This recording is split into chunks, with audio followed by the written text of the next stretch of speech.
Olá, tudo bem com você? Eu espero que sim.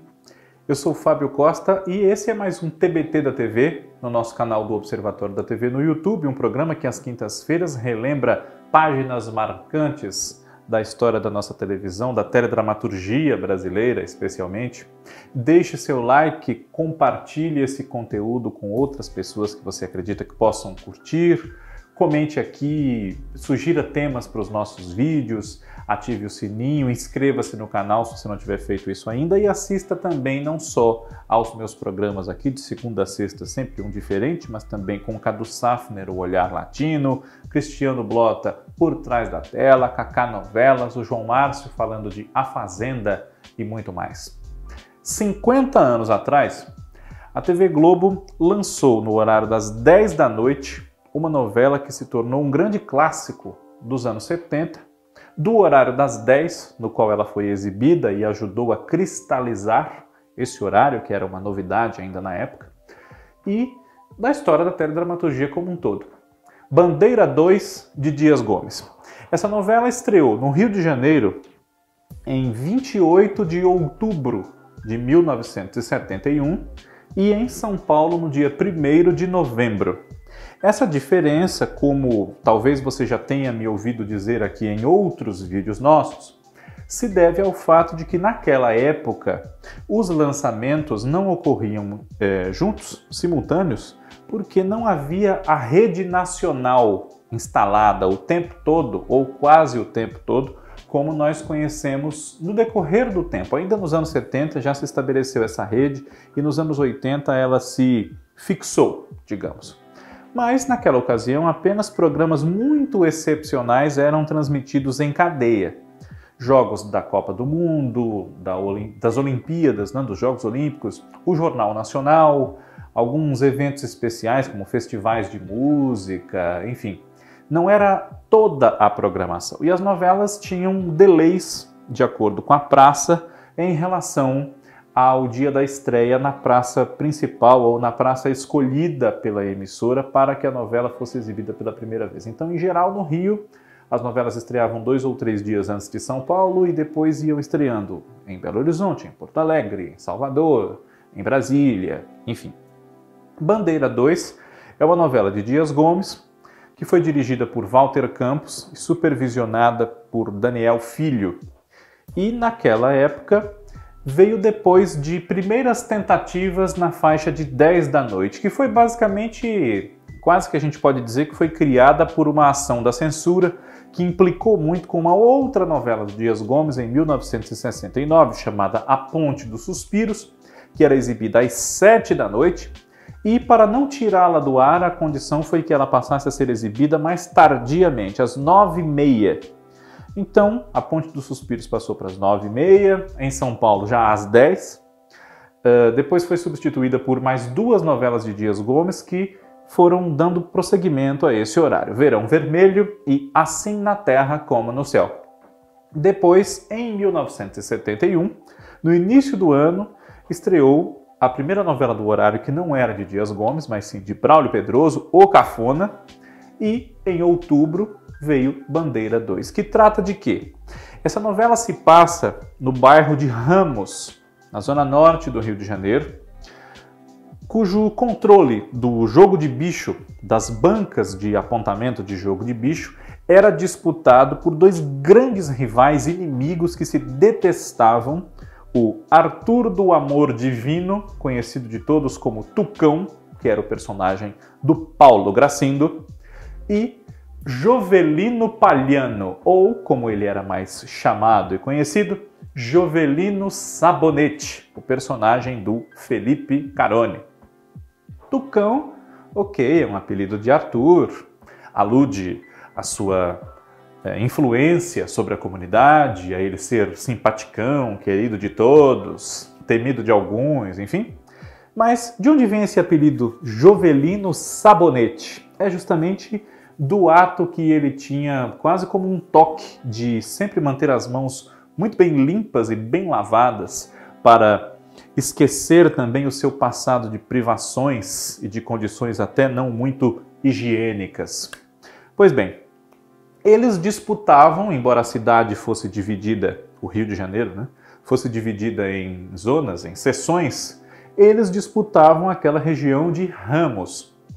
E, junto a esses bicheiros, evoluíam outros personagens que compunham o mosaico de figuras de Bandeira 2. Tucão era casado com uma mulher, até certo ponto, bastante abnegada, infeliz, sabedora da vida dele, atribulada, envolvido com outras mulheres, enfim, a dona Célia, que era a personagem da Miriam Pires, com quem ele tinha 2 filhos. O Zelito, estreia do José Wilker na televisão brasileira, e a Thaís, que era ainda adolescente, vivida pela Elisângela, que já havia feito a novela anterior do horário, O Cafona, como filha do protagonista também. No caso, era o Gilberto Ataíde, papel do Francisco Coco. Thaís não gostava muito do pai e tinha vergonha de ser filha de um bicheiro, de uma pessoa que não era muito bem vista, que era cafona, embora nós já estivéssemos aí em outra novela, né?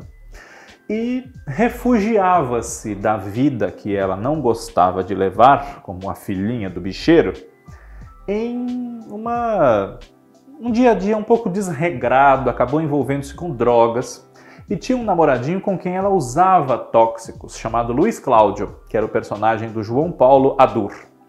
Mas ela acaba se apaixonando depois de um episódio muito triste, que quase ela morre de overdose, enfim.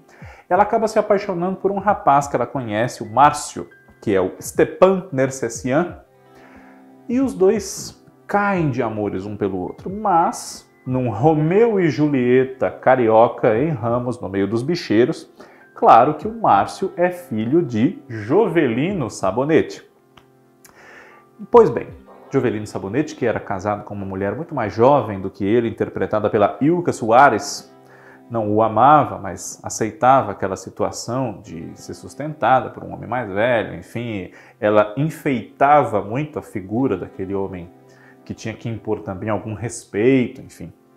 E junto ao Tucão havia uma figura na qual ele confiava bastante e que foi crescendo na organização do Jogo do Bicho, que é o Kidoka, papel do Milton Moraes. Kidoka era um ex-pugilista e como a vida no pugilismo não ia lhe dar muito futuro, financeiramente falando, ele acabou ligando-se a esse submundo de crimes, enfim, e cresceu, subiu patamares na organização do Jogo do Bicho e junto ao Tucão. Era até um candidato a provável sucessor dele.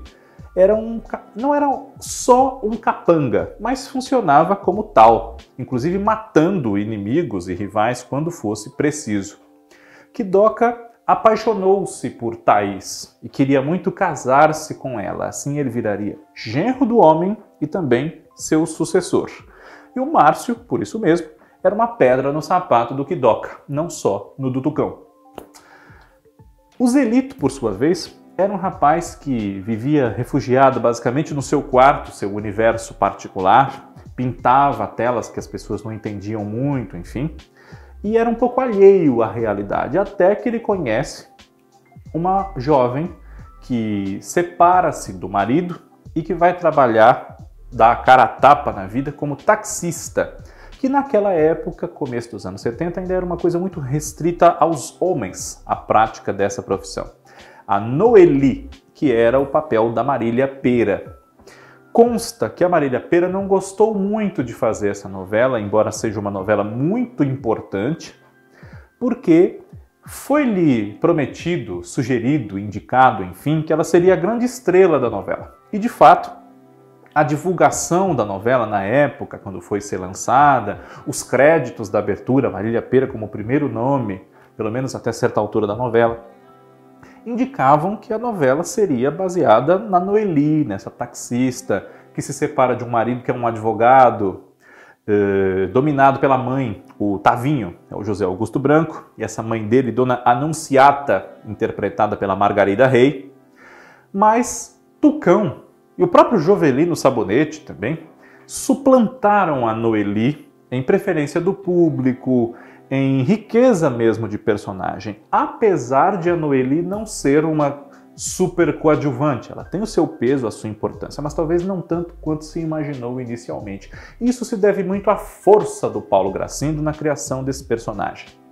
Ele que interpretava geralmente os milionários, falidos ou não, personagens coadjuvantes, chegou a ser um bruxo, um feiticeiro, a novela da Glória Magadã, salvo engano meu, a Rainha Louca. Ele tinha ali o seu primeiro grande papel em teledramaturgia, em novelas, e quis muito fazer esse personagem e fazê-lo bem. Esse personagem representou realmente uma nova página na trajetória do Paulo Gracindo como ator de televisão e alçou-o ao hall dos grandes protagonistas. O próprio ator o comparava ao vivido por ele com O Preço, uma peça do Arthur Miller, que ele levou aos palcos mais de uma vez, interpretando o personagem central, um judeu chamado Solomon. Ele comparava o Tucão na televisão ao Solomon, o que representou para ele em teatro. Pois bem, inicialmente esse personagem seria vivido pelo Sérgio Cardoso, mas não deu certo. Dias Gomes queria Paulo Gracindo, a casa fez uma força para ser Sérgio Cardoso, mas prevaleceu a vontade do autor, que bancou o Paulo Gracindo, que era visto muito como esse milionário, o primo rico de humorísticos, né? Do Balança Mas Não Cai, e deu muito certo. Outros personagens de Bandeira 2 estão ali localizados em ramos e fazem evoluir os outros núcleos da história, como o dos retirantes paraibanos, que vão parar no Rio de Janeiro, o seu Severino, que era o personagem do Sebastião Vasconcelos, casado com a Dona Santa, que era a Ilvaninho, e eles tinham 4 filhos. O Quincas, interpretado pelo Antero de Oliveira, Alicia, papel da Aneci Rocha, irmã do Glauber Rocha, que fez apenas essa novela, inclusive, a Aninha, que era pequenininha, interpretada pela Marília Aguiar, salvo erro meu, e um bebezinho, o Epaminondas. Eles vão parar no Rio de Janeiro a troco do seu Severino entregar uma encomenda para o Quidoca, mas ele perde o endereço, só se lembrava do nome do remetente, do nome do destinatário, aliás, e que ele vivia em Ramos. E como eles não tinham onde ficar, não conheciam ninguém, acabaram entrando na garagem de um determinado prédio para passarem a noite. E ali foram ficando.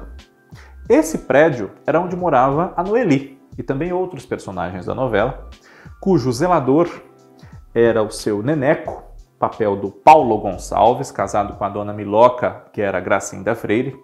E esse casal tinha um filho que queria ser jogador de futebol, o Mingo, interpretado pelo Osmar Prado.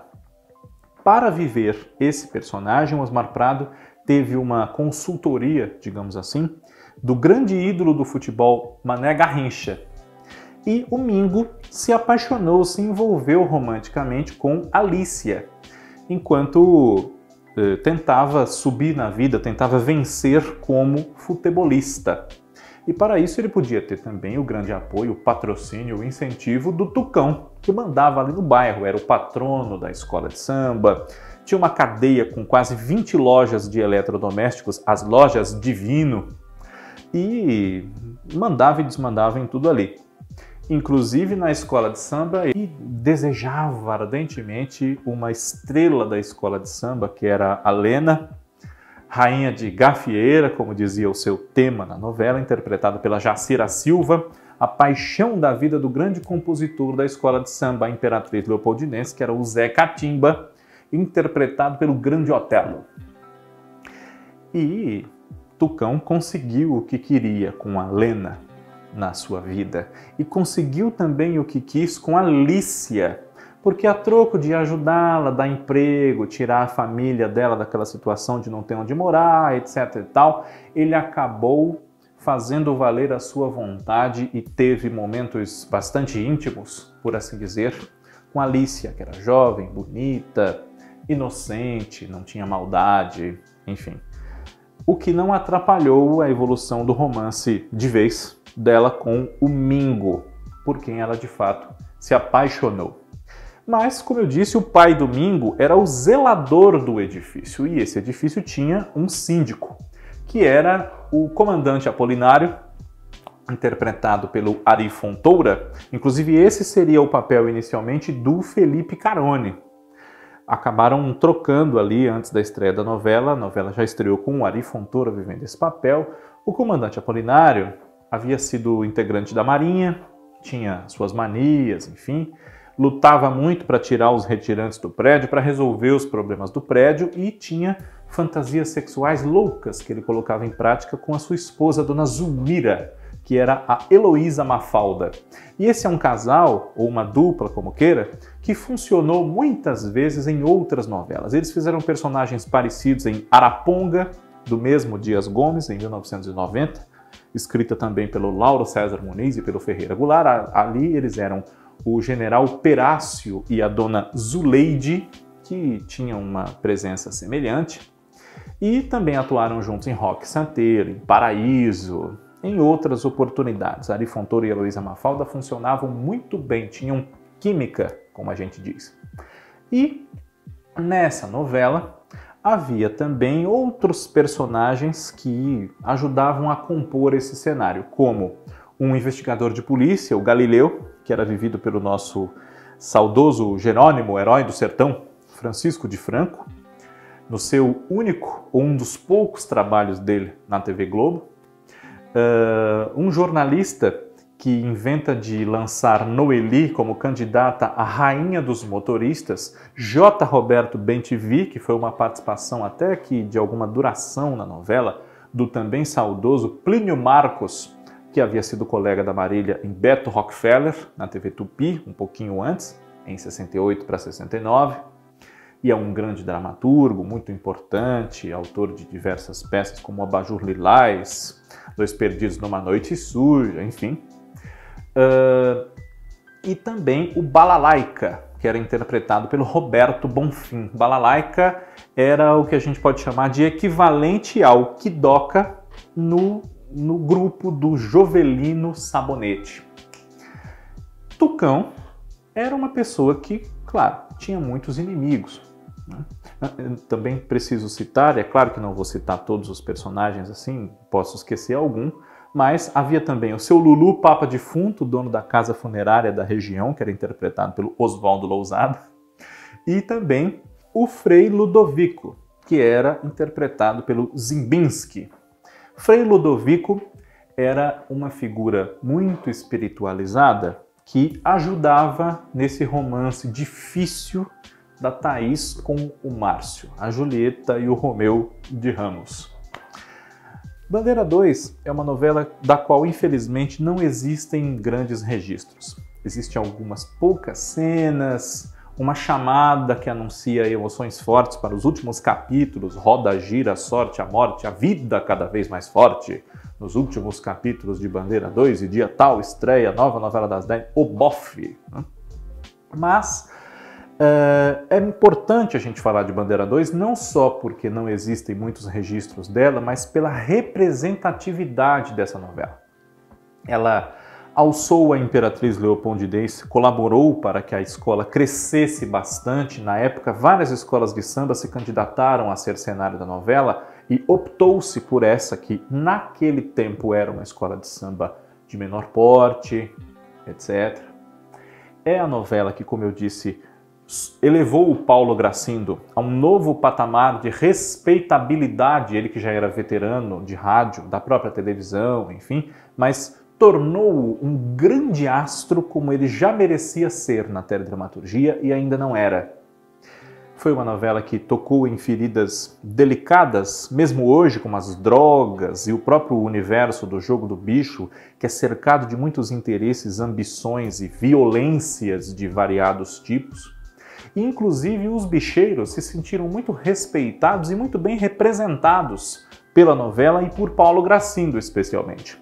Tanto que consta, contado isso pelo próprio Dias Gomes, se eu não estou errado, que uma peça com Paulo Gracindo naquela época não ia muito bem de público e os bicheiros, para uma única apresentação, compraram 120 cadeiras. Assim, bobagem.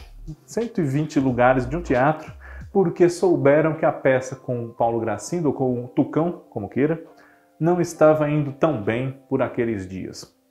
A censura não gostava nem um pouco de que Tucão fosse querido pelo público. Ele que era um mau caráter, um bicheiro, um assassino, um contraventor, enfim, e exigiu que Dias Gomes matasse esse personagem.